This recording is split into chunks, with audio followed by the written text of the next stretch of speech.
It is World Dandelion Day. And I know it's Easter Sunday, but the 5th of April is World or International Dandelion Day. And these are dandelions. They are beautiful, very common yellow wildflower that I grew up with in Dublin, having so many fun associations with them. One of the big things being that as a kid, and this is like growing up in the 80s, we used to pick these and throw them at each other, and we called them piss in the beds. And if you could like pop the top off and flick it out one of your friends or another kid, if it hit them, it was said that they were going to wet the bed that night, which was, great torture and torment. But they do get made into a tea, and dandelion tea is beautiful. And it's a natural diuretic. So that association between pea and dandelions, so it's there. We just didn't quite understand it as kids. These were a magical flower to us. They were associated with St. Bridget in Ireland because they're one of the first like flashes of color that we had at this time of year, which is Bridget's time of year. So they're going to be associated with her.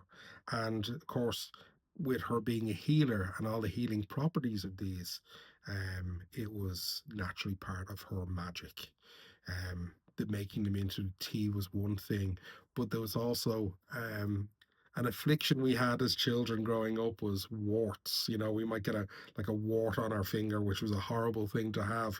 But when you pluck these, the stems produce a white milky substance, and we would dab them onto the warts, and it was said that they would cure them. And we found it to be effective, or at least we believed it to be effective. But as beautiful and as much fun as these flowers were, it was a transformation that they underwent that really became magical for us. Because when these go to seed, they become these white, round, kind of like puffball of seeds that get called Ginny Joes, where I'm from. And it was said that if you could blow all the seeds off in one go, that you could make a wish and your wish would come true. And equally, if you saw one of the seeds kind of floating on this little tiny, like soft umbrella type structure, if you could catch it without damaging it, then also your wish would come true. And we call them Ginny Joes, but in other cultures and in other places, they get called clocks.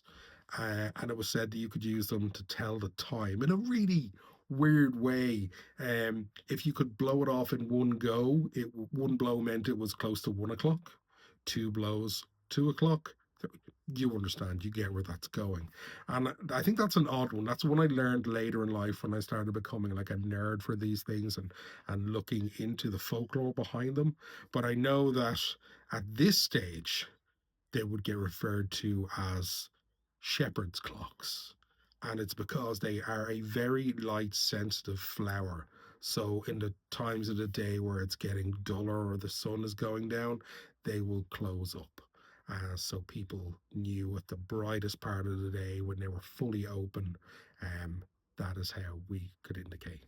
It's strange though in Ireland, considering how rainy and cloudy and dull it can get at any given moment, that these were seen as being in any way accurate. But I think for something so common, something so ordinary that we see everywhere in our landscape, to know that it had such rich folklore that goes back to ancient times, but still, nowadays, kind of growing up, we still see it, it's still there.